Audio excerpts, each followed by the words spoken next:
આપણે મારી ગુરુ પરંપરાનો સત્સંગ ચાલી રહ્યો છે. ગઈકાલે સત્સંગમાં છેલ્લી વાત આવી હતી કે મુંબઈના આશ્રમમાં બાપુજી કલકત્તા જઈ અને મહાત્માના પત્ની આશાદેવી અને એમની પુત્રી કમલેશને લઈ આવ્યા છે.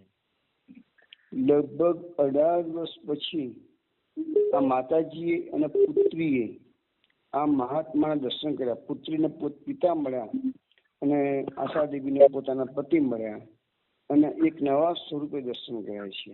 આપણે ગઈકાલે જોયું કે પુત્રીનું નામ કમલેશ છે અને એનો જન્મ તો બંકિમ બાબુએ ગ્રહ ત્યાગ કર્યો ત્યાર પછી થયો હતો. એટલે એ છોકરીએ 17-18 વર્ષની થઈ ત્યાં સુધી એની પિતાની માત્ર વાતો જ સાંભળી હતી, એની પિતાના દર્શન કર્યા હતા નહીં. અને આ આશ્રમમાં છેલ્લા કેટલા વખતથી લગભગ 1.5 વર્ષથી આ બધા અહીંયા મહાત્મા આવ્યા છે અને બાપુજીનો એમના મુખ્ય શિષ્ય બન્યા છે. પરંતુ કોઈને પણ આ મહાત્માના પૂર્વાશ્રમમાં બંકિમ બાબુ નામ હતું અને કલકત્તાના વતની હતા એવી કોઈ મહાત્માની કોઈ માહિતી હતી નહીં. આજે એ પેલા હિરેન બાબુની ગઈકાલે આપણે વાત કરી. હિરેન બાબુ ઓચિંતા જ આશ્રમમાં આવી ગયા અને હિરેન બાબુ એ બંકિમ બાબુના કોલેજ સમયના મિત્ર હતા. તો એમનું નિધન વર્ષો પછી થયું છે. એ બધી વાતો ચાલે છે. હવે આશ્રમમાં આગળ શું ચાલે છે એ આપણે હવે જોઈએ. 18 વર્ષ પછી માતાજીની પતિના અને કમલેશની પિતાના દર્શન થયા. એટલે જે બાળકીએ જન્મી પિતાને જોયા જ ન હોય અને એને 18 વર્ષે પિતાને જોવાનો મોકો મળે તો તેના હૃદયમાં કેટલો આનંદનો ઉછાળો આવે એ આપણે સમજી શકાય છે. એ વખતે આ મિલન મુલાકાત કેવી થઈ કે ત્યાં બધા આની આંખો આંસુથી છલકાઈ ગઈ. કમલેશ દીકરી તો મહાત્માના ચરણોમાં મસ્તક મૂકીને ધ્રુસકે રડવા લાગી. દાદાજીએ પોતાની પુત્રના મસ્તક પર પ્રેમપૂર્વક હાથ ફેરવીને સાંત્વના આપી છે. થોડી વાર પછી દીકરી સ્વસ્થ થઈને બેઠી. દાદા એક બંનેના ખબર અંતર પૂછ્યા છે. કમલેશનો કોલેજનો અભ્યાસ ચાલતો તે વિશે થોડી વાતચીત થઈ. 10 મિનિટ એ રીતે વાતો કરી. પછી દાદાજીએ બાપુજીને કહ્યું કે સ્વામી, તારા બા અને બહેન અહીંયા આશ્રમ આવ્યા છે તો થોડા દિવસ ભણી રોકાય તો તેમની બધી વ્યવસ્થા ગોઠવી લેજે. અને પછી થોડી જ વારમાં દાદાજીએ આ મુલાકાત પૂરી થવાનો સંકેત આપ્યો.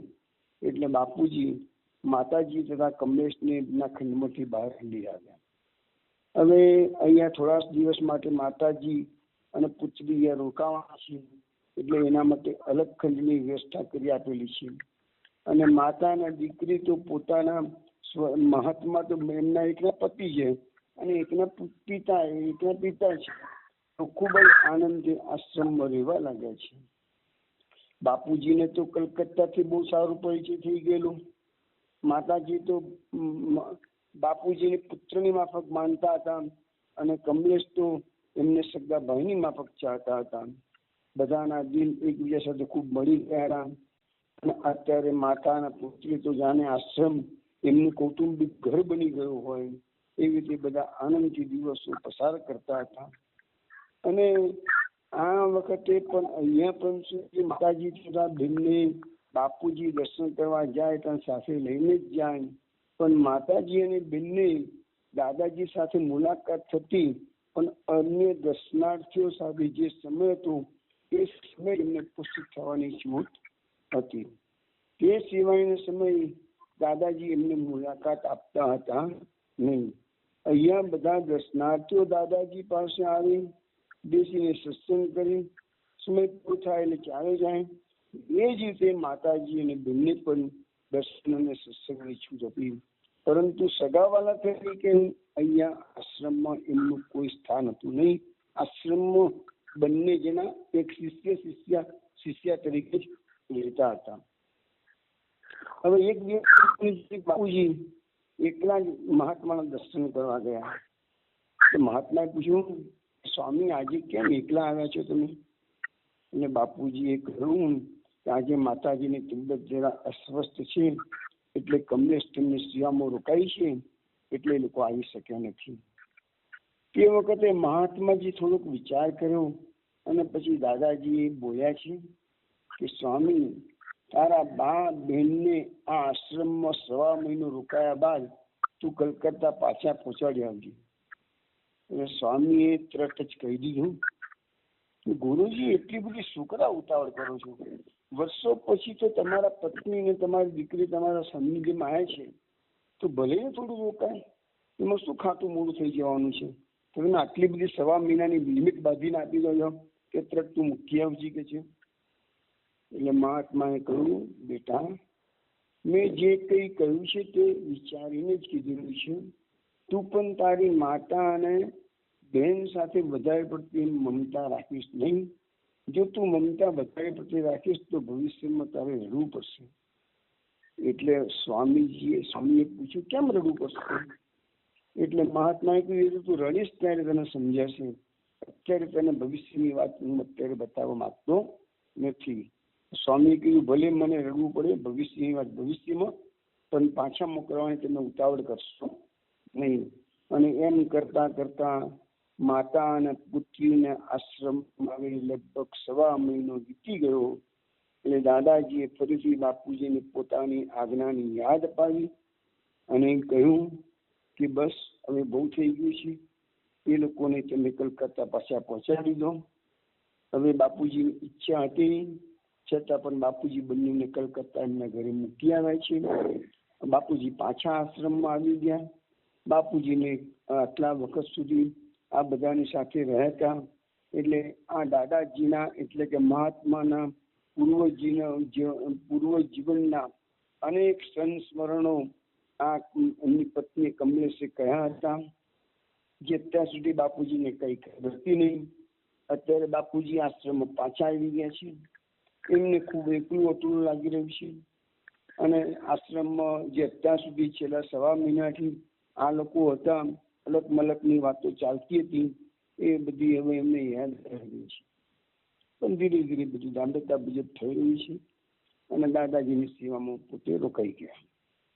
હવે દાદાજી તો ખરેખર ઉચ્ચ કોટીને વિરક્ત મહાત્મા સંત હતા. માતાજી અને બેન આશ્રમમાં રહ્યા તે દરમિયાન પૂરેપૂરી સાધુતા અને પવિત્રતા સંપૂર્ણપણે જળવાય એ રીતે જે મહાત્મા વર્ત્યા હતા. એમની સ્થિત પ્રજ્ઞતા અદભુત હતી.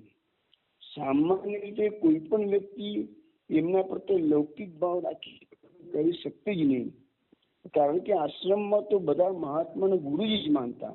પછી ભલે એમના પત્ની આવ્યા હોય કે એમના દીકરી પણ આવેલા હોય કે એમના મિત્ર હિરણ બાબુ આવેલા હોય, પણ દરેકે માં પ્રત્યેક ગુરુ ભાવ જ રાખવો પડતો હતો. અને આ રીતે જ મહાત્માની સ્થિત પ્રજ્ઞતા અહીંયા જળવાયેલી રહેતી હતી. હવે આગળ એવું બને છે કે આ વાતનો સમય થોડો નીકળી ગયો. મહાત્માજીએ બાપુજીને ટક્કર તો એક વખત કરી હતી કે વધારે પડતી મમતા રાખીશ નહીં તો તારે ભવિષ્યમાં રડવું પડશે. અને ખરેખર એ દિવસો હવે આવી રહ્યા છે.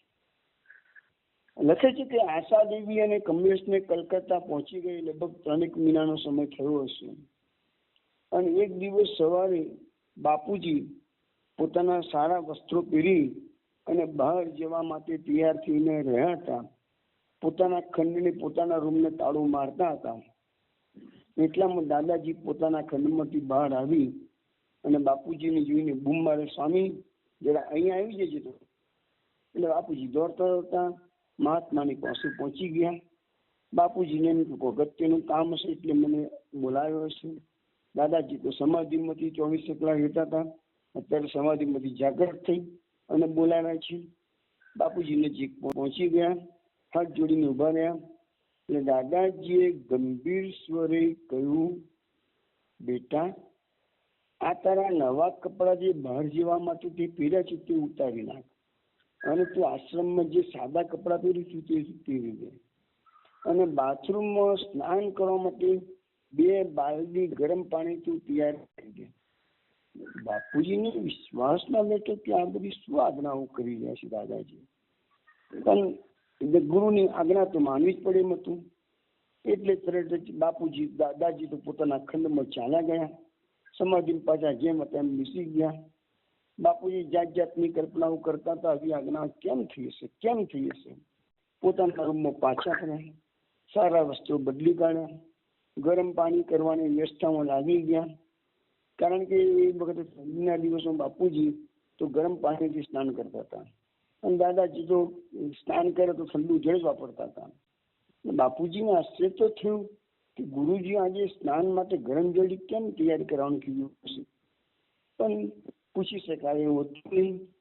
હવે તે બધી બંને બાલદીઓ ગરમ પાણી માટેની તૈયાર થઈ ગઈ અને ત્યાં જ બાપુજી જુએ છે તો પોસ્ટ ખાતામાંથી માણસ આવ્યો છે તાર લઈને. એટલે બાપુજીએ તાર વાંચ્યો. તાર કલકત્તાથી આવેલો હતો અને તારની અંદર સમાચાર હતા કે કમલેશનું અવસાન થઈ ગયું છે. આ તાર વાંચતા તો બાપુજી માથું પકડીને ભોય પર બેસી ગયા અને મોટા અવાજે પોક મૂકીને રડવા લાગ્યા. એમને એવો સખત આઘાત લાગ્યો કે એમનું રડવાનું બંધ થતું હતું નહીં અને થોડી થોડી વારે એમનો અવાજ મોટો ને મોટો થતો ગયો. બાપુજીનો રડવાનો અવાજ સાંભળી દાદાજી એમના ખંડમાં આ અવાજ સાંભળ્યો એટલે તરત દાદાજી દોડતા આવ્યા અને પૂછ્યું, સ્વામી શું થયું તને? આમ પાગલની માફક બરડા પાડીને તું કેમ રડારોડ કરે છે? બાપુજીએ દુષ્કાળ ફરતા ફરતા ઉત્તર આપવાની કોશિશ કરી, પરંતુ એમના મોઢામાંથી ખાલી કમલેશ એવા તૂટક તૂટક શબ્દો જ બહાર પડ્યા, કશું બોલી શક્યા નહીં. એટલે બાપુજી પછી તાર દાદાજી તરફ ધર્યો. દાદાજી તો તારને અડક્યા વિના જ બોલ્યા, હું જાણું છું સ્વામી, એમાં આટલી બધી રડવાની શી જરૂર છે અને મને ખબર હતી કે આ સમાચાર આવવાના છે. એટલા માટે જ મેં તને કીધું તું બહાર જઈશ નહીં અને નવા કપડાં બદલીને આશ્રમના કપડાં પહેરી લે છે. અને કહ્યું કે હવે મેં તને પહેલેથી ચેતવેલો કે માં અને બહેન સાથે બહુ વધારે પણ મમતા રાખીશ નહીં, એ તો તને ભવિષ્યમાં રહેવું પડશે. તો એ દિવસ હજી આવી ગયો છે અને તું આ મમતાના કારણે રડી રહ્યો છું કે છે. તો દાદાજીએ કીધું કે તું રડવાનું બંધ કર, પણ એ રડવાનું બંધ કરતો નથી. પછી ઘણી વાર સુધી બાપુજીના મસ્તક પર દાદાજી હાથ ફેરવે છે, સાંત્વન આપે છે. થોડી વાર મેં એમનું હૃદય અટકી ગયું. બાપુજી થોડા સ્વસ્થ થયા. દાદાજીએ પૂછ્યું તે પાણી તો હુકમ રાખ્યું છે ને? તો બાપુજી હકારો મસ્તક હલાવ્યું, હવે તું સ્નાન કરી લે. બાપુજીએ થોડા આશ્ચર્ય સામે દાદાજી સામે જોઈને પૂછ્યું કે આપે પણ સ્નાન તો કરશો ને? અને દાદાજીએ કહ્યું કે ના, મારે સ્નાન કરવાની આવશ્યકતા નથી. સંન્યાસી જે દિવસે સંન્યાસ લે છે એ દિવસે એના ભૌતિક બંધનો બધા કાપી નાખેલા હોય છે. એટલે સંન્યાસીને સંસારના કોઈ સગાવાલા તરીકે લેખાતા જ નથી કે છે. દાદાજી તો આટલું કહીને પોતાના ખંડમાં ચાલ્યા ગયા. કમલેશના અવસાનથી બાપુજીને તો અસહ્ય આઘાત લાગેલો હતો. તેમ તો સતત 3 દિવસ સુધી ભોજન પણ લીધું નહીં. ને કાયમ માટે ભોજન માટે માણસો આશ્રમમાંથી બોલાવવામાં આવે પણ એ જાય જ નહીં. પણ 4થા દિવસે સેવિકા બહેનોએ તો દાદાજીને કહી દીધું કે ભાઈ આ સ્વામી તું 3 દિવસથી ભોજન કરતા નથી. એટલે દાદાજી ઉઠીને બાપુજીના ખંડમાં ગયા છે. તેમને બાપુજીને બરાબર આશ્વાસન આપ્યું છે, વહન કર્યું છે, ગીતાના અમુક શ્લોકો શ્રવણ કરાવ્યા અને સમજાવ્યું કે ભાઈ મૃત્યુ તો દરેકનું નિશ્ચિત છે, વહેલું કે મોડું આવે જ છે, તો પછી એનો શોક શા માટે કરવો? અને આ બધી જે ગીતાની વાતો કરી એનાથી દાદાજી બાપુજીને સાંત્વન અને બાપુજી મોડ ભોજન તૈયાર થયા છે. દાદાજી તેમની સામે જ બેઠા અને માતા જેમ નાના બાળકને પતાવીને ભોજન કરાવી તેમ તે દિવસે બાપુજીને જમાડે છે. હવે બાપુજી બધું દુઃખ વિસરી ગયા, પૂર્વવત સેવા કાર્યમાં લાગી ગયા. આશ્રમનું કાર્ય બધું રાબેતા મુજબ ચાલતું અને ત્યાં પાછા બીજા 3 મહિના વીત્યા અને આવી રીતે સ્થળથી કલકત્તાથી બીજો ટેલિગ્રામ આવ્યો. હવે એ ટેલિગ્રામમાં માતાજી આશા દેવીના અવસાનના સમાચાર હતા. બાપુજીને ફરીથી ઊંડો આઘાત લાગ્યો, રડવા લાગ્યા. આ વખતે પણ દાદાજીએ તેમને આશ્વાસન આપીને સ્વસ્થ બનાવ્યા. પરંતુ દાદાજી તો પોતે સ્થિત પ્રજ્ઞની માફક બિલકુલ સ્વસ્થ રહ્યા. દાદાજીનું હૈયું શું કઠોર હતું? ના ના, દાદાજી સાચા અર્થમાં સ્થિત પ્રજ્ઞ હતા. તે સંસારના સંબંધોને ક્ષણિક માનતા હતા. આપણે આ જન્મ લઈને આ બધા દુનિયામાં જે આવ્યા છે એ પતિ પત્નીના સંબંધો, મા દીકરાના સંબંધો, બીજા સંબંધો, મિત્ર મિત્રના સંબંધો, એ બધા ઋણાનુબંધો હોય છે. એ જે સાચા મહાત્માઓ હોય છે એ લોકો આ બધા સંબંધોથી અંજાતા નથી. એ લોકોને સંસારના સુખ અને દુઃખ અસર કરતા જ નથી હોતા. આપણે સામાન્ય જીવો દુનિયામાં ફસાયેલા છીએ એટલે મારું તારું કરીને હમતા મમતા પર જે સંબંધો બાંધી બેઠા છીએ અને એ જ કારણ કે આપણે સુખ દુઃખનો અનુભવ કરી રહ્યા છીએ. પરંતુ આ મહાત્માનું હૃદય અત્યંત કરુણામય હતું. છતાંય પણ વિષમ પરિસ્થિતિમાં પણ ચિત્તની ક્ષમતા ગુમાવતા નહીં અને સ્થિત પ્રજ્ઞતાનું આ તો સાચું લક્ષણ છે. હવે આવા જ એમના ગયા પછી લગભગ 6 મહિનામાં 2 આઘાતજનક સમાચાર આવ્યા. પોતાની મહાત્માની પત્ની ગઈ, પહેલા મહાત્માની દીકરી ગઈ, પછી મહાત્માની પત્ની ગઈ, પરંતુ મહાત્માને જરા પણ દુઃખ થયું નથી. એમને એક દ્રષ્ટાની માફક સાક્ષી ભાવે, મુખ ભાવે આ બધું જોયા કર્યું. પરંતુ જે બાપુજી હતા એના દિલને બહુ ઠેસ લાગી છે. હકીકતમાં જોવા જઈએ તો બાપુજીની આ લોકો સાથે કોઈ લોહીની સગાઈ હતી નહીં, પરંતુ મમતાનો સંબંધ બંધાઈ ગયો હતો. એટલા માટે જ બાપુજીને પારાવાર દુઃખ થયું હતું. પરંતુ ધીરે ધીરે બાપુજી આ દુઃખમાંથી મુક્ત થઈ ગયા. પાછું આશ્રમનું વાતાવરણ જેવું નોર્મલ થઈ ગયું. હવે બાપુજીને મહાત્મા વિશેની ઘણી ખરી વાતો હિરણ બાબુએ કરેલી, બાકીની વાતો કેટલીક આશાબેન એટલે કે માતાજીએ કરેલી. પરંતુ આશાબેન પાસે દાદાજીની સંન્યાસ વાળી વાતો કે 17 વર્ષની જે તપસ્યાની વાતો કશી હતી નહીં. બાપુજીને જાણવાની એની ઘણી તાલાવી હતી. તો હવે એ બધી ડિસ્કશન ચાલે છે એ જરા શાંતિથી તમે વિષ્ણુ સાંભળજો.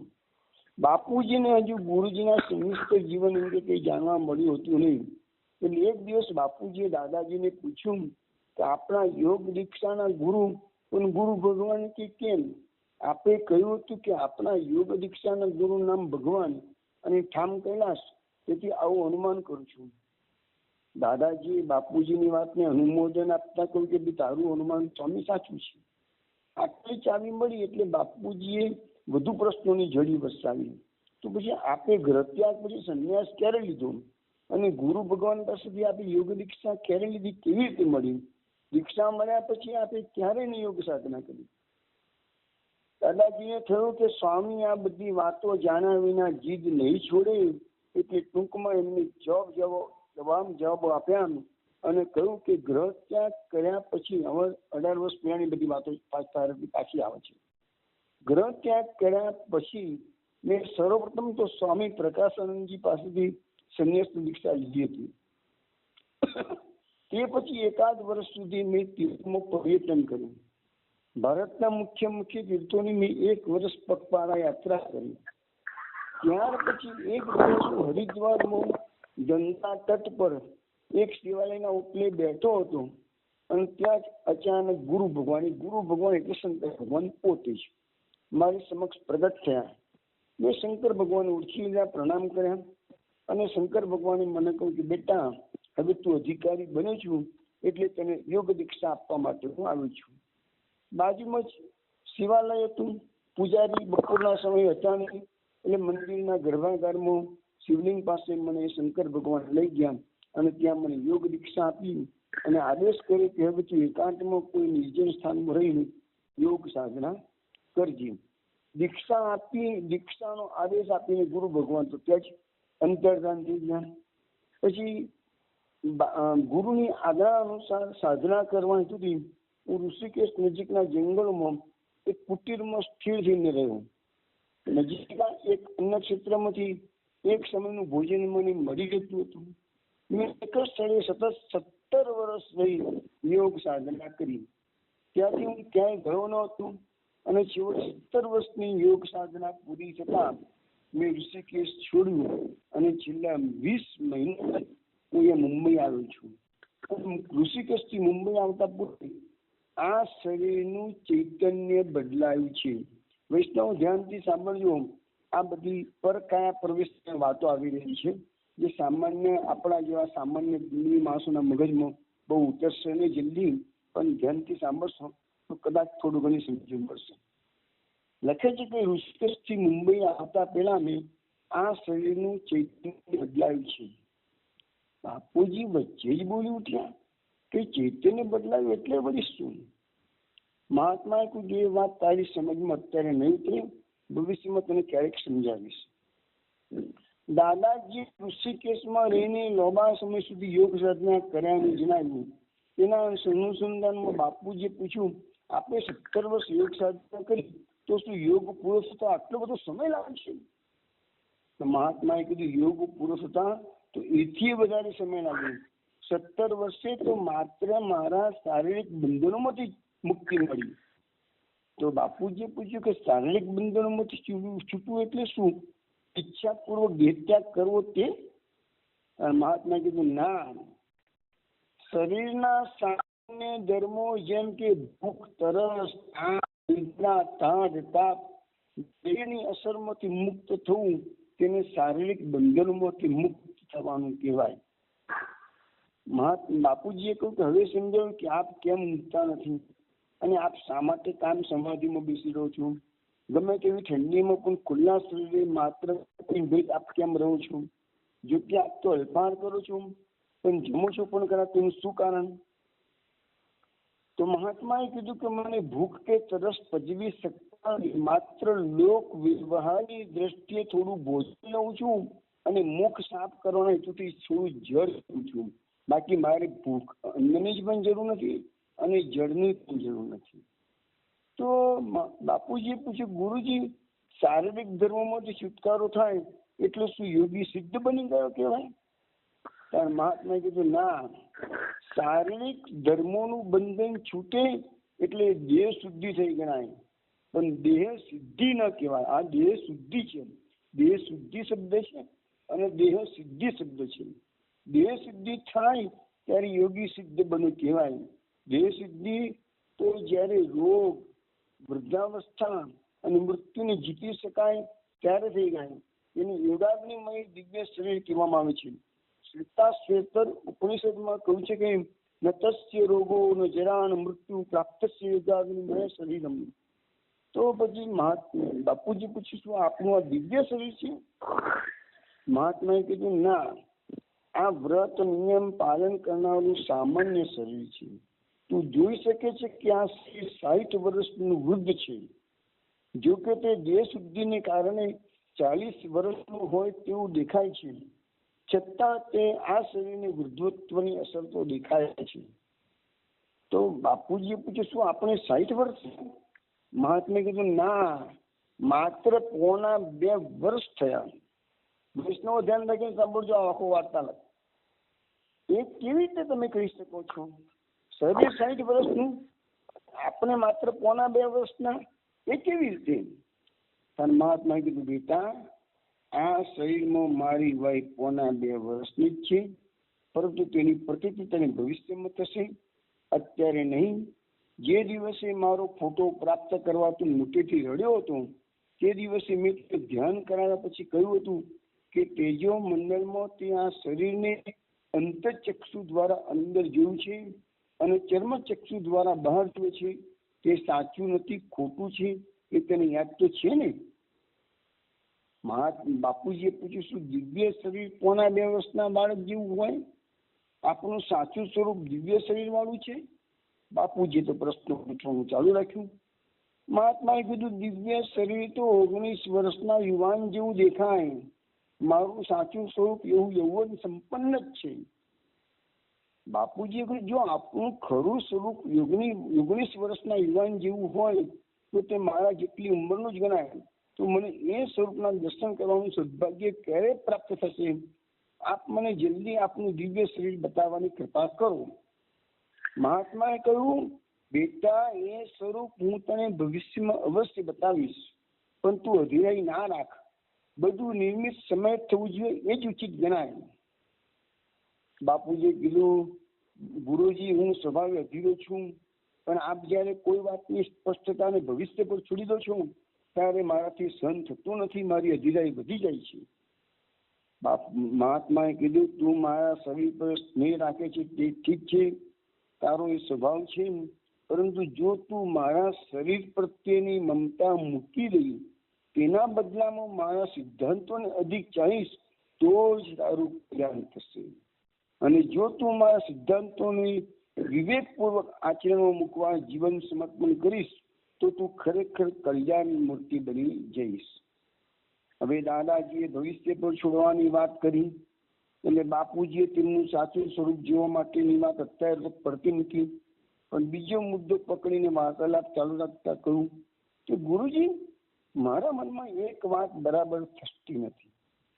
આપે કહ્યું કે 17 વર્ષ યોગ સાધના કરવાથી આપની દેહ શુદ્ધિ થઈ ગઈ, અને તે પછી આપ ઋષિકેશથી મુંબઈમાં પધાર્યા. તે પછી થોડાક સમયમાં મને આપણા દર્શન થયા. તો શું આ છેલ્લા વર્ષમાં જ આપણે આ બીજું દિવ્ય શરીર પ્રાપ્ત થયું છે? જો આપણે બીજો સિદ્ધ દેહ પ્રાપ્ત થયો હોય તો પછી આ અપૂર્ણ ગણાતો દેહ શા માટે ધારણ કરી રાખવો જોઈએ?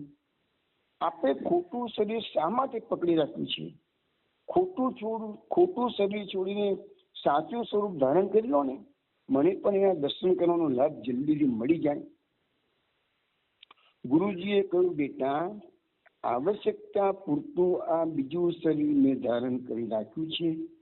સિદ્ધ યોગી કોઈ વિશેષ કાર્ય સિદ્ધ કરવા અર્થે 2 તો શું 5, 10, 25, 100 કે હજારો સ્વરૂપો ધારણ કરી શકે છે. અને મેં જે કારણસર બીજું શરીર ધારણ કર્યું છે તે કાર્ય પૂર્ણ થઈ હું આ ખોટા સ્વરૂપને પણ છોડી દઈશ. બાપુજીએ પૂછ્યું, શું આપે કરવા ધારેલું કાર્ય આપણા સાચા દિવ્ય સ્વરૂપથી ન થઈ શકે? મહાત્માએ કહ્યું કે દિવ્ય શરીર માટે કોઈ પણ કાર્ય કરવાનું મુશ્કેલ નથી, પણ જેવું કાર્ય તેવું સ્વરૂપ ધારણ કરવું તે જ ઠીક ગણાય. સામાન્ય કાર્ય પાર પાડવા માટે સામાન્ય સ્વરૂપ ચાલે, પરંતુ અસામાન્ય કાર્ય કરવા માટે અસામાન્ય સ્વરૂપ જોઈએ. હું અહીં જે કાર્ય કરવા આવ્યો છું તે સામાન્ય પ્રકારનું હોવાથી મેં આ સામાન્ય શુદ્ધ દેહ ધારણ કરવાનું ઉચિત માનેલું છે. બાપુજીએ પૂછ્યું, ગુરુજી, આપે કહ્યું કે એવી ઈચ્છે જેટલા સ્વરૂપો ધારણ કરી શકે તો એ બીજું શરીર કેવી રીતે મેળવી શકે છે? મહાત્માએ કહ્યું, બેટા, તેની જુદી જુદી રીતો છે. જો યોગી ધારે તો સંકલ્પ માત્રથી નવું શરીર સજી શકે છે, અથવા તો બીજી વ્યક્તિના શરીરમાં પ્રવેશ કરી તે દેહનો કબજો લઈ શકે છે. જો આ બીજી વ્યક્તિનો દેહ મૃત હોય તો તેમાં પ્રવેશીને તેને પુનર્જીવિત કરી શકે છે. જો જીવંત વ્યક્તિના શરીરમાં પ્રવેશ કરે તો તેના આત્મા પર કબજો મેળવીને તેની પાસેથી પોતાની ઈચ્છા અનુસાર કાર્ય કરાવી શકે છે. અન્યના શરીરમાં પ્રવેશ કરવાની આ બંને રીતોની પર કાયા પ્રવેશ તરીકે ઓળખવામાં આવે છે. ત્રીજી રીત અવતાર ધારણ કરવાની છે. જો સિદ્ધ યોગી એક સમગ્ર જીવનકાળ પર્યંત લોક કલ્યાણના કાર્યો કરવા ઈચ્છે તો તે કોઈ પણ પવિત્ર સદગ્રસ્તના ઘેરે સ્વેચ્છાથી જન્મ ધારણ કરીને નવું શરીર પ્રાપ્ત કરી શકે છે. એટલે બાપુજીએ કહ્યું કે નવું શરીર સંકલ્પથી સર્જવું અથવા નવા શરીરમાં જન્મવું તે તો ઠીક, પણ કોઈના શરીરમાં પ્રવેશવું તે બરાબર લાગતું નથી. તેમાં જીવંત વ્યક્તિના શરીરમાં પ્રવેશ કરવો તે પણ કંઈક ઠીક કહેવાય, તો મૃતદેહમાં પ્રવેશવું એ તો બિલકુલ અયોગ્ય ગણાય, કારણ કે મરડું તો ગંદુ હોય. સિદ્ધ યોગીએ એવા દુર્ગંધ ભરેલા દેહમાં શા માટે પ્રવેશ કરવો જોઈએ?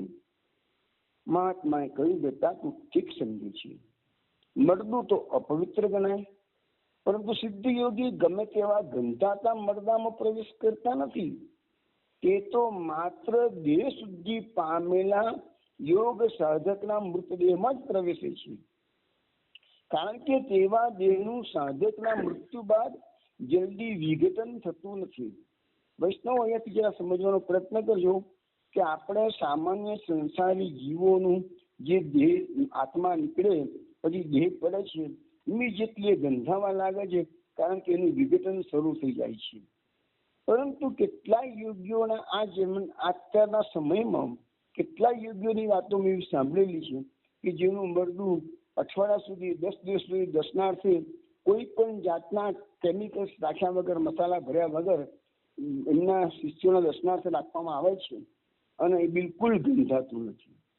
તો એ જે યોગ સાધક છે એની પાસે એના મૃત્યુ બાદ એનું શરીર જલ્દી વિઘટન પામતું નથી, એટલે કે કોવાતું નથી, એટલે જલ્દી ગંધામાંથી કોવાવા લાગતું નથી.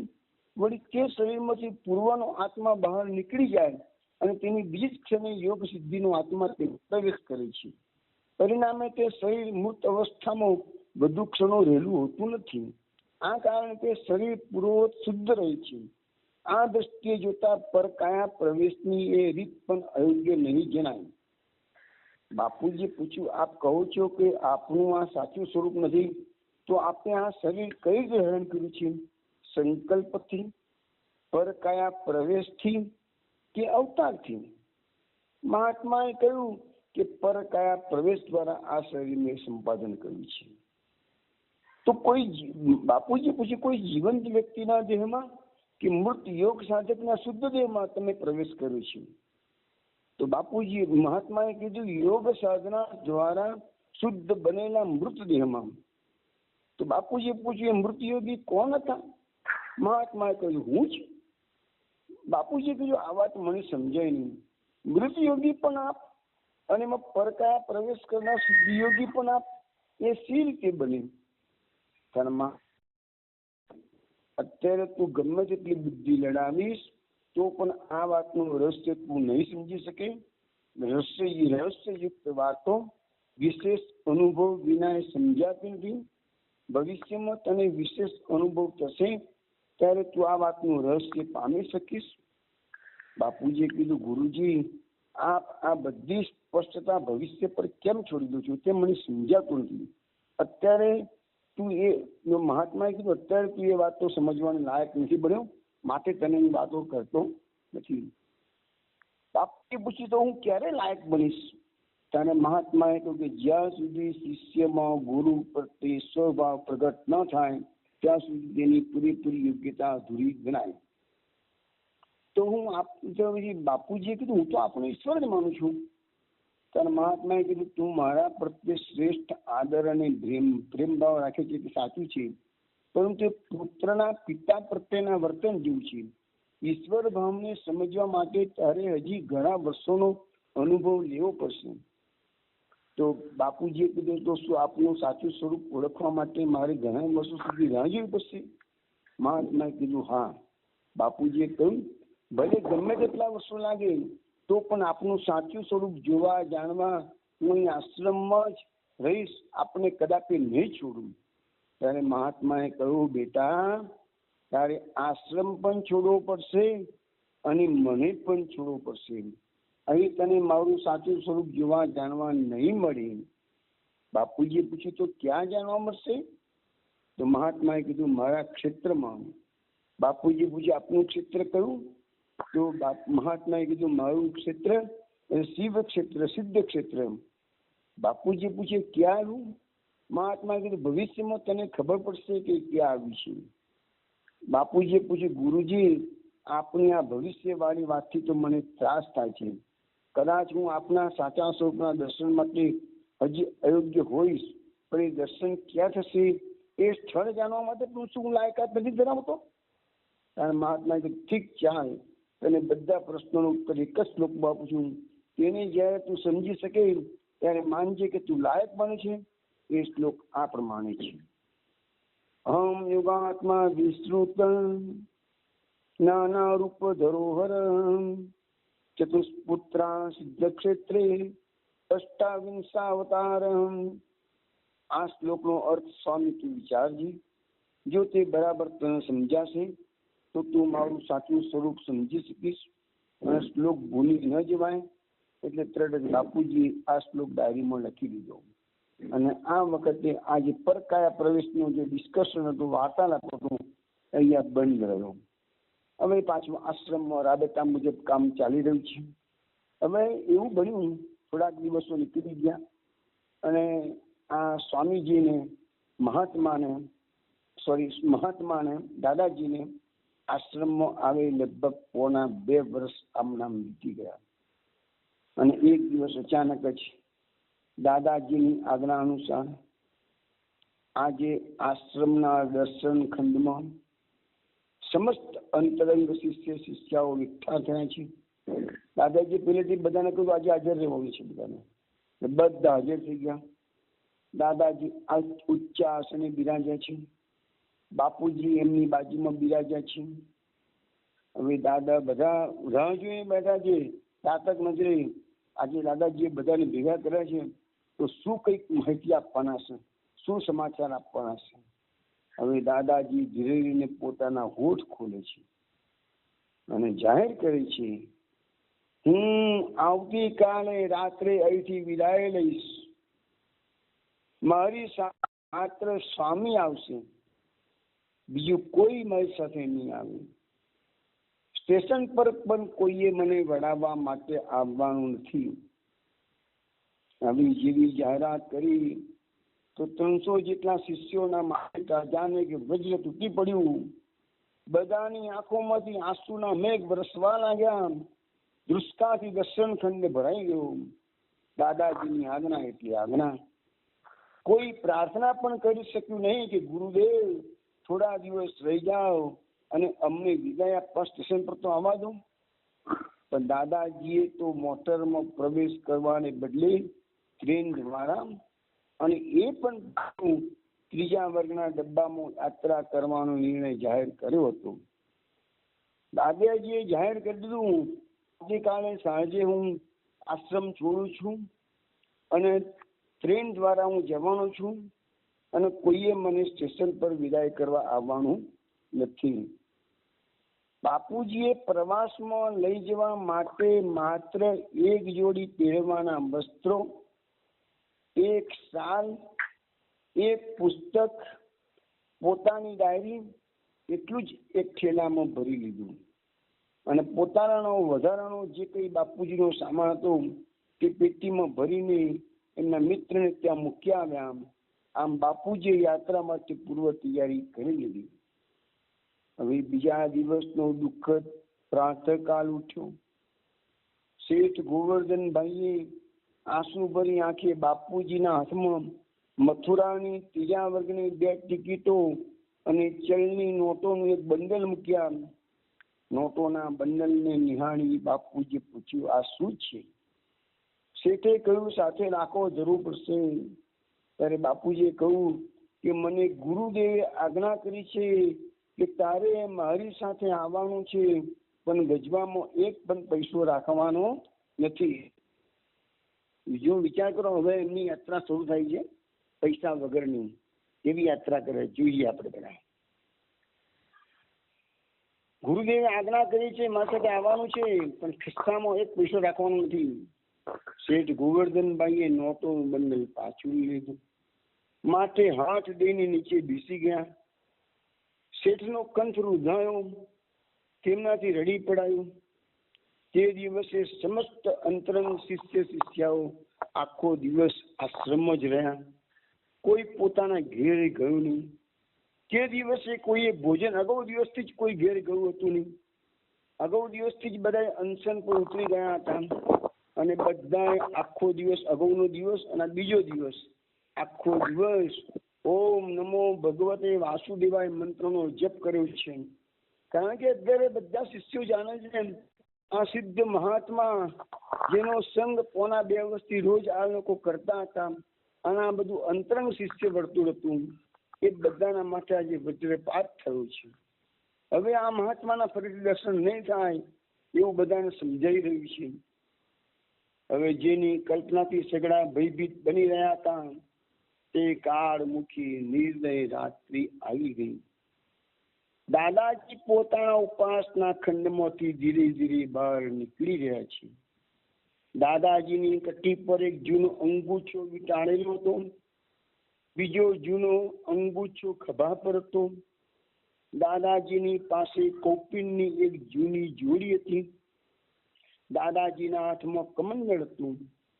પોણા 2 વર્ષ પર તેઓ આ જ સંપત્તિ લઈને મુંબઈમાં પધાર્યા હતા અને આટલી જ વસ્તુ લઈને દાદાજી આશ્રમમાંથી મુંબઈમાંથી વિદાય થઈ રહ્યા છે. અરે આ મોહમય નગરીમાં દાદાજી સ્વયં નિર્મોહી થઈને આવ્યા હતા અને આ મોહમય નગરીની મોહજાળમાં ફસાયા વગર, સહેજ પણ ભીંજાયા વગર અને અત્યારે પહેરેલા કપડે દાદાજી બહાર જઈ રહ્યા છે. સેંકડો હૈયા કકડભૂસ કરતા ધરાશાયી બન્યા. સેંકડો લોકોની આંખોમાંથી આંસુની સરિતાઓ વહેવા લાગી. બધાએ દૂરથી ઘૂંટણીએ પડીને અંતિમ પ્રણામ કરી લીધા છે. પોતાની સમક્ષ ગુરુદેવના ચરણો છે એવી ભાવના કરી ને દરેકના હસ્તમાંના પુષ્પહાર અર્પણ દૂરથી જ કર્યા છે. દાદાજીએ વરદ મુદ્રા દર્શાવી સર્વને શુભાશીર્વાદ આપે છે. પછી તેમને ધીમે ધીમે દરવાજા બની જવા મળ્યું. તેમની પાછળ પાછળ બાપુજી ચાલતા હતા. બાપુજીએ મોટરનું દ્વાર ઉગાડ્યું. દાદાજી અંદર બેઠા. પછી બાપુજીએ પણ અંદર પ્રવેશ કરી જોરથી બારણું બંધ કર્યું અને બંધ થતા બારણાની અવાજે સર્વ ઉપસ્થિત શિષ્ય શિષ્યાઓના કાળજા કંપાવી લીધા અને મોટર દાદાજી અને બાપુજીને લઈને સ્ટેશને ઉપડી. રેલવે સ્ટેશને બાપુજીએ જોયું કે ટ્રેનના લગભગ બધા ડબ્બાઓ ઉતારુઓથી પેસેન્જરોથી ચિક્કાર ભરાઈ ગયા હતા. હવે બાપુજીને ચિંતા થઈ કે આવી ગીરદીમાં ગુરુજીને કેવી રીતે બેસાડવા. પોતે તો લોકોની વચ્ચે ભીસાતા ઉભા રહીને પણ મુસાફરી કરે, પણ ગુરુજીને કઈ એવી રીતે થોડા ઉભા રાખી શકાય? એવી રીતે તો ન બેસાડાય, એ ઉચિત ન જ ગણાય. એટલે બાપુજી મૂંઝવણ અનુભવી રહ્યા છે. બાપુજી આમ જગા મેળવવાની વિમાસન અનુભવતા હતા ત્યાં દાદાજી બોલ્યા, સ્વામી, આપણે છેક આગળ એન્જિન પાસેના ડબ્બામાં બેસવાનું છે, તું અહીંયા તપાસ કરીશ નહીં. બાપુજીનો આવો આદેશ સાંભળીને દાદાજી એન્જિનની તરફ બાપુજીને આવો આદેશ આપીને દાદાજી એન્જિનની તરફ ઝડપથી ચાલવા માંડ્યા. બાપુજી તેની પાછળ ઉતાવળે ચાલ્યા. બાપુજી હજી ડબ્બાઓ તરફ દ્રષ્ટિ ફેંકતા ચાલતા હતા. તેઓ ક્યાંય કોઈ ખાલી જગ્યા હોય તે શોધતા હતા, પરંતુ બધા ડબ્બાઓમાં સરખી ભીડ હતી. દાદાજી તો નિશ્ચિંત થઈને આગળ ચાલ્યા જતા હતા. હવે સૌથી પહેલો ડબ્બો એન્જિનની બાજુનો જ હતો. તેના છેડે એક દ્વાર પાસે દાદાજી અટક્યા અને બોલ્યા, સ્વામી, આ દરવાજો ખોલ, આપણે અહીં બેસવાનું છે. બાપુજીએ દરવાજો ખોલવા પ્રયાસ કર્યો પણ દરવાજો ખુલ્યો નહીં. એ વખતે ગાડીનો ઉપડવાનો સંકેત કરતી ગાડીની સીટી પણ વાગી ગઈ. એટલે પછી દાદાજીએ જાતે જ દરવાજો ખોલી નાખ્યો અને બંને ડબ્બામાં પ્રવેશ્યા. એ પછી તુરત જ ગાડી ઉપડી. આ ડબ્બામાં અંધારું હતું. બાપુજીએ બત્તી ચાલુ કરવા કોશિશ કરી. થોડા મથ્યા પણ લાઈટ ચાલુ થઈ નહીં. એટલે બાપુજીએ કહ્યું કે ગુરુજી, વીજળીનો ગોળો ઉડી ગયો લાગે છે, અથવા વીજળીના જોડાણમાં કઈ ખામી લાગે છે. દાદાજીએ કહ્યું કે ગોળામાં કે જોડાણમાં કઈ જ ખામી નથી, પરંતુ એ તારાથી ચાલુ નહીં થાય જો હવે મારાથી બત્તી ચાલુ થાય છે. એમ હજુ દાદાજી બોલી રહ્યા કે બત્તીનો પ્રકાશ ઝળહળી ઉઠ્યો. બાપુજી તો દાદાજીની અદભુત શક્તિથી પરિચિત તો હતા જ, એટલે એમને આથી નવાઈ તો ના લાગી. અજવાળું થતા હવે સ્પષ્ટ જણાવ્યું કે ડબ્બાના છેવાડાના ભાગે આવેલું આ એક સાંકડું કમ્પાર્ટમેન્ટ હતું. એમાં માત્ર 2 જ પાટલીઓ સામસામે બાજુ હતી. આખા કમ્પાર્ટમેન્ટમાં દાદાજી અને બાપુજી એમ 2 જ જણા ઉતારુઓ તરીકે હતા. હવે બાપુજીની નિરાશ થઈ, કારણ કે ગીરડીનો પ્રશ્ન હલ થઈ ગયો હતો. વળી આ કમ્પાર્ટમેન્ટમાં તેમના 2 સિવાય બીજો કોઈ ઉતારો હતો નહીં, એટલે બધી રીતે અનુકૂળતા હતી. દાદાજીએ પોતાના ખભા પરથી અંગૂઠો લઈને પાટલી પર પાથર્યો. તેના પર દાદાજી બિરાજ્યા. કમંડળ અને કૌપન બાજુ પર મૂક્યા. બાપુજી સામે પાટલી પર બેઠા અને પોતાની થેલી બાજુએ મૂકી પછી જરા હળવાશ અનુભવતા બાપુજી બોલ્યા, ગુરુજી, આપણે આ ડબ્બો શોધી કાઢ્યો ન હોય તો આપણે જો ગીરડીમાં ભીસાઈ તો મુસાફરી કરવી પડત. આ ડબ્બો ખાલી છે એવી આપણે ખબર કેવી રીતે પડી? તો દાદાજીએ ટૂંકો ઉત્તર આપ્યો, ખબર હતી. તો આ ડબ્બામાં તો અંદર હતું એટલે જ કોઈ ઉતારી ચડ્યો નહીં હોય એવું બાપુજી પૂછ્યું. તો દાદાજીએ કીધું, માત્ર અંધારાના કારણે કંઈ તેમ નથી, તો બીજું શું કારણ હોઈ શકે? તો મહાત્માએ કીધું, કેમ તારાથી આ દરવાજો ખુલ્યો હતો? બાપુજી કીધું, ના, કદાચ સજ્જડ થઈ ગયો હશે એટલા માટે નહીં ખોલ્યો હોય. તો મહાત્માએ કીધું, મેં કેવી રીતે ખોલ્યો? તો બાપુજીએ કીધું, કડ પર સરખું જોર આવી ગયું હશે એટલે ખુલી ગયું હશે. કેટલીક વાર એવું બને છે કે જે કાર્ય બળથી ન થઈ શકે તે કડથી થઈ શકે. ત્યારે મહાત્માએ કીધું, આ ડબ્બાનો દરવાજો ખોલવા માટે બળની કે કડની એકેય જરૂર હતી નહીં. જરૂર હતી માત્ર સંકલ્પની. બાપુજી પૂછ્યું એટલે મને સમજાયું નહીં. તો આપણે, મહાત્માએ કીધું, આપણે આવી પહોંચીએ નહીં તો સુધી આ ડબ્બાનો દરવાજો કોઈથી ખુલે નહીં એવો મેં સંકલ્પ કર્યો હતો. એ સંકલ્પ હટાવી લીધા પછી જ આ દરવાજો ખોલી શકાયો અને બત્તી ચાલુ થઈ. ત્યારે બાપુજી કહે, એમ કહો ને કે આપણે સંકલ્પથી આ કમ્પાર્ટમેન્ટ આપણા માટે રિઝર્વ કરી રાખ્યું હતું? તો મહાત્મા હસીને કહે છે, સ્વામી, તારી સમજ બરાબર છે. હવે રાત્રિના 10 થવા આવ્યા હતા. બાપુજીને બગાસ આવવા લાગ્યા, કારણ કે બાપુજીનો સુવાનો સમય થઈ ગયો હતો. બાપુજી નિયમિત પ્રમાણે 10 વાગે સુઈ જતા. બાપુજીને બગાસું ખાતા જોઈ દાદાજી બોલ્યા, સ્વામી, હવે હું બેઠા બેઠા સમાધિ કરીશ અને તું સુતા સુતા સમાધિ લગાવ. દાદાજીની રમૂજી ટકોર સાંભળીને બાપુજી છે શરમાયા, પરંતુ તેઓ સારી રીતે જાણતા હતા કે દાદાજીને તો ઊંઘવાની આવશ્યકતા નથી અને પોતાને તો ઊંઘ્યા વિના ચાલે તેમ છે નહીં. એટલે તેમને દાદાજીની હાજરીમાં સૂઈ જવાનો સંકોચ અનુભવવાની જરૂર નહોતી. તેમને સુવાની તૈયારી કરવા મળી. થેલીમાંથી ટુવાલ અને શાલ કાઢ્યા. ટુવાલ પાટલી પર ફાથર્યો. થેલી ઓશિકાની જગ્યા રાખી. પછી બંને બાજુના દરવાજો અંદરથી સ્ટોપર ચડાવીને બંધ કરી દીધા, જેથી વચ્ચેના સ્ટેશનોથી કોઈ ઉતારો એમના કમ્પાર્ટમેન્ટમાં ચડે નહીં. સામાન્ય ઠંડી હતી. ખાસ તો રાત્રે ઠંડક થઈ જતી, દિવસે ઠંડી જણાતી નથી. બાપુજીએ બારીઓના સતત ચડાવી લીધા. દાદાજીને તો ઠંડી લાગે તેમ હતું નહીં, કારણ કે તેમને ઠંડી ગરમી અસર થતી હતી નહીં, પરંતુ બાપુજીને જરા ઠંડી લાગતી હતી. દરમિયાન દાદાજી તો પાટલી પર પદ્માસન લગાવીને ધ્યાનસ્થ બની ગયા. બાપુજીએ પણ બધું ઠીકઠાક કર્યા પછી સાલ ઓઢીને પાટલી પર લંબાવી. થોડી વારમાં બાપુજી ઘસઘસાટ ઊંઘી ગયા. લગભગ 2 કલાક વીત્યા હશે અને મધ્યરાત્રિનો સમય થયો. ત્યાં બાપુજીએ પડખું ફેર્યું, આંખ ખુલી અને જોયું તો સામેની પાટલી પર દાદાજી હતા. ને બાપુજીને કુતૂહલ થયું. સફાળા બેઠા થઈ ગયા. આખા કમ્પાર્ટમેન્ટમાં જે નજર ફેરવી પણ દાદાજી જણાતા નથી.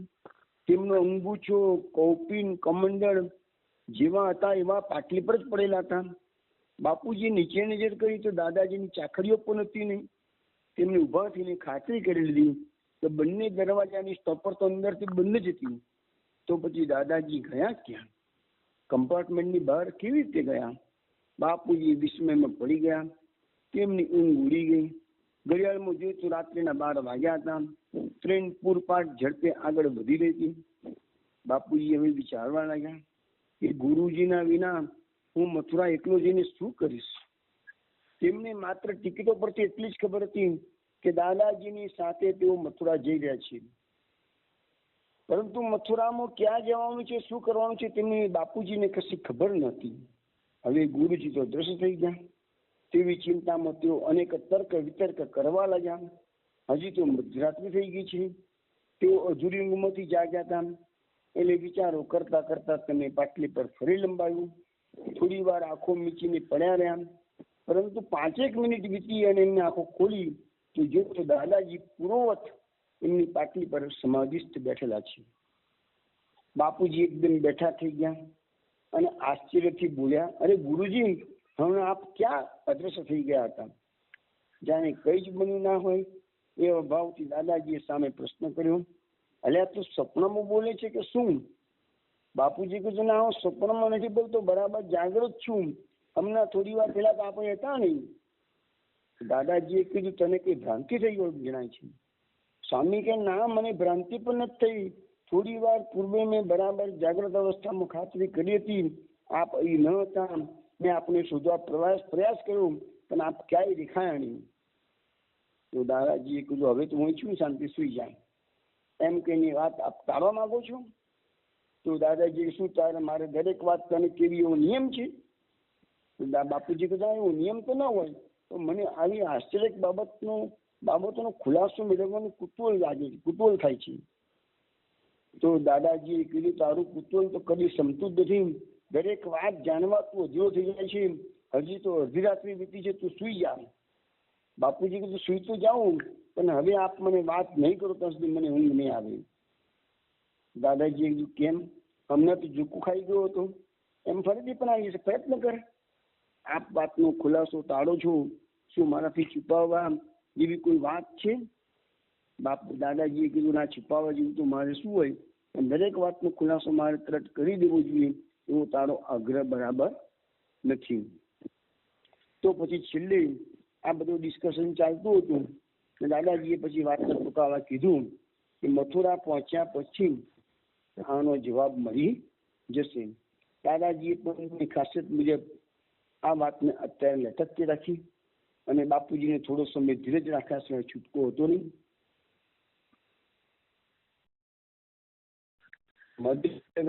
સવારે 5 વાગે બાપુજી જાગ્યા. દાદાજી પણ સમાધિમાંથી જાગૃત થયા. આખી રાત કોઈ કમ્પાર્ટમેન્ટમાં બીજો કોઈ ઉતારો આવ્યો ન હતો, એટલે બંનેને કાર્યમાં જરાય વિક્ષેપ થયો ન હતો. થોડી વાર પછી એક મોટું સ્ટેશન આવ્યું. ત્યારે ગાડી ઠીક સમય થોભળતી, એટલે બંને ત્યાં તે સ્ટેશન પર પ્રાતઃકર્મ પતાવ્યું. આ સ્ટેશનથી ગાડી ઉપડી ત્યારે થોડાક ઉતારો પણ એમના ડબ્બામાં ચડ્યા હતા. બીજા અવતારો આવતા દાદાજી દરવાજા નજીક બેઠા અને બાપુજીને સામી પાટલીને બદલે પોતાની બાજુમાં બેસવા સંકેત કર્યું, જેથી અન્ય કોઈ વ્યક્તિ તેમની નિકટ ન બેસે. બાપુજીએ તેમની આજ્ઞા અનુસાર બેઠક બદલી. થોડી વાર સામાન્ય વાતચીત કર્યા પછી દાદાજી ફરીથી સમાધિ લગાવી બેસી ગયા. બાપુજી પોતાની પાસેનું પુસ્તક વાંચવામાં પરોવી ગયા. હવે બાપુજીને સવારે 10 વાગે ભોજન કરી લેવાની ટેવ હતી. પ્રવાસમાં તેમની પાસે કંઈ ખાવાનું હતું જ નહીં. ખિસ્સામાં પૈસા પણ હતા નહીં. દાદાજીને તો ભૂખ કે તરસ પીડે એમ હતું નહીં. તેઓ તો શાંતિથી ધ્યાનસ્થ બેઠા હતા. પરંતુ 10:30 થયા એટલે બાપુજીને કકડીની ભૂખ લાગી, પણ કરે શું? ભૂખ સહન કર્યા સિવાય બીજો ઉપાય હતો નહીં. દાદાજીથી કઈ અજાણ્યું હતું નહીં. ગયા પણ ઇરાદાપૂર્વક કઈ બોલતા ન હતા. એમ કરતા મધ્યાહ્નનો સમય થયો. દાદાજી ધ્યાન છોડ્યું અને ધીમેથી બાપુજીને કહ્યું, સ્વામી, તેને ભૂખ લાગી હોય તો જમી લે, નકામો સિદ્ધ શુક્ર કષ્ટ વેઠે છે. બાપુજી ભૂખથી અકળાયેલા હતા, એટલે વ્યથા ઠાલવતા તરત જ ભૂલ થયા, ભાઈ, પૈસા વિના કયો સગો મને મફતમાં ભોજન આપવાનો છે? મહાત્માએ કીધું, કેમ? તારી પાસે પૈસા તો છે, શા માટે લોભ કરે છે? દાદાજીએ સ્મિત સાથે કહ્યું તારી પાસે પૈસા તો છે. તો પ્રત્યુત્તરમાં પોતાના જબ્બાના બંને ખાલી ગજવા ઉલટાવીને બતાવતા બાપુજીએ કહ્યું, જુઓ, મારી પાસે પૈસો નથી, મેં આપણી આજ્ઞાનું બરાબર પાલન કર્યું છે. મહાત્માએ કહ્યું, તારા ગજવામાં પૈસો નથી એ ખરું, પણ તારી ડાયરીમાં તો છે ને.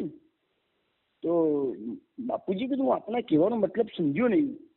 તો કે તારી ડાયરી તપાસ એટલે તને સમજાઈ જશે. કે બાપુજી તરત જ પોતાની ડાયરી છેલ્લા મોટી કાઢી તેના પાના ફેરવા મળ્યા અને થોડી જ ક્ષણોમાં 2 પાનાની વચ્ચેથી 1 રૂપિયાની નોટ મળી આવી.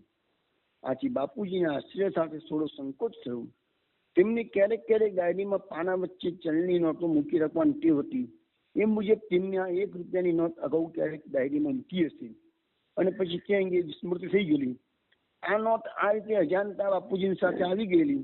બાપુજીને થયું કે ભલે અજાણતા પોતાના ગુરુની આજ્ઞાનું ઉલ્લંઘન થયું છે, એટલે સંકોચ અનુભવતા બોલ્યા, ગુરુજી, આપની આજ્ઞાનો ભંગ કરવાનો મારો કોઈ ઈરાદો હતો નહીં, મારી જાન બહાર જ આ નોટ ડાયરીમાં રહી જવા પામેલી છે.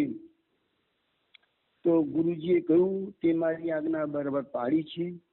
મેં તને ગજવામાં પૈસા રાખવાની મનાઈ કરી હતી, આ નોટ ગજવામાંથી નહીં, તારી ડાયરીમાંથી નીકળી છે.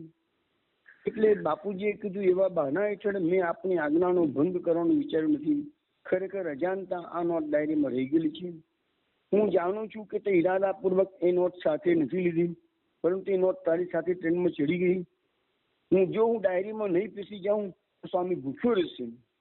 તો ગુરુજી, ખરેખર કહું છું, આ નોટ મેં ઈરાદાપૂર્વક સાથે લીધી નથી. તો પછી આ પ્રકારે બાપુજી પાસે 1 રૂપિયાની નોટ આવી ગઈ. એ સમય ઈસવીસન 1932 હતું. એ વખતે બધું સસ્તું હતું.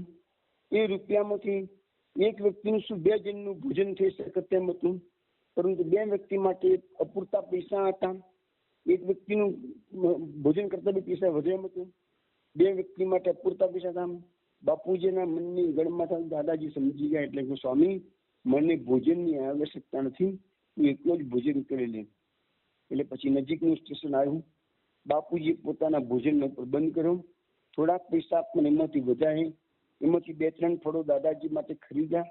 દાદાજીને તો કંઈ પણ ખાવાની ઈચ્છા હતી નહીં. તરત જ બાપુજીએ ખૂબ આગ્રહ કર્યો, એટલે એમના સંતોષ ખાતર એમાંથી 1 કેળું આરોગ્યા. બાકીના ફળો બાપુજીએ થેલીમાં મૂકી દીધા. હવે આ પ્રવાસમાં કોઈ વિશેષ બનાવ તો બન્યો નથી. દાદાજી સમાધિમાં બેસી ગયા. બાપુજીએ પુસ્તક વાંચ્યા કર્યું, અને દિવસ જ્યારે ઢળવા લાગ્યો ત્યારે ટ્રેન મથુરા સ્ટેશને આવી ગઈ. અને રેલવે સ્ટેશનેથી દાદાજી અને બાપુજી ચાલીને સીધા વિશ્રામ ઘાટ ગયા. વિશ્રામ ઘાટ પહોંચ્યા ત્યારે સૂર્યાસ્તનો સમય થવાયો હતો. આ ઘાટ યમુનાજીના તીરે આવેલું છે. સૂર્યાસ્ત વેળાએ આ સ્થળેથી યમુનાજીનું દર્શન દિવ્ય અને અત્યંત આહલાદક લાગતું હતું. અને સંધ્યાકાળે વિશ્રામ ઘાટે બંને જણાએ યમુનાજીની આરતીના દર્શન કર્યા અને રાત મુકામ ત્યાં જ કર્યો. વૈષ્ણવ, આગળનો સત્સંગ આવતીકાલે જણાવીશું. હવે આ બંને ગુરુ શિષ્ય અહીંયા વ્રજયાત્રા કરવાના છે. આપણે પણ એમની સાથે માનસિક વ્રજયાત્રા કાલે કરીશું. જય શ્રી કૃષ્ણ. જય શ્રી કૃષ્ણ.